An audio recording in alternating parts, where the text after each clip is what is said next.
Vegetable మీలో ఎంతమందికి తెలుసు? దీని పేరు మీరేమంటారు?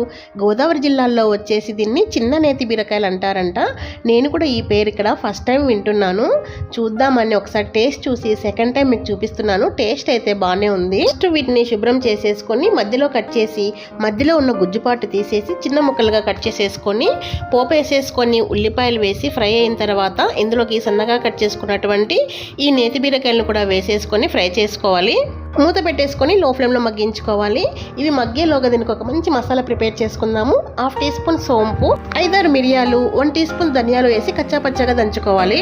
ఇక్కడ వచ్చేసి నేతి బీరకాయలు కొద్దిగా మగ్గిన తర్వాత సన్నగా కట్ చేసుకున్న మీడియం సైజ్ ఒక టమోటా వేసేసుకొని ఇందులోకి ఉప్పు పసుపు యాడ్ చేసేసుకొని బాగా మిక్స్ చేసుకొని మూత పెట్టేసి లో ఫ్లేమ్లో మగ్గించుకోవాలి.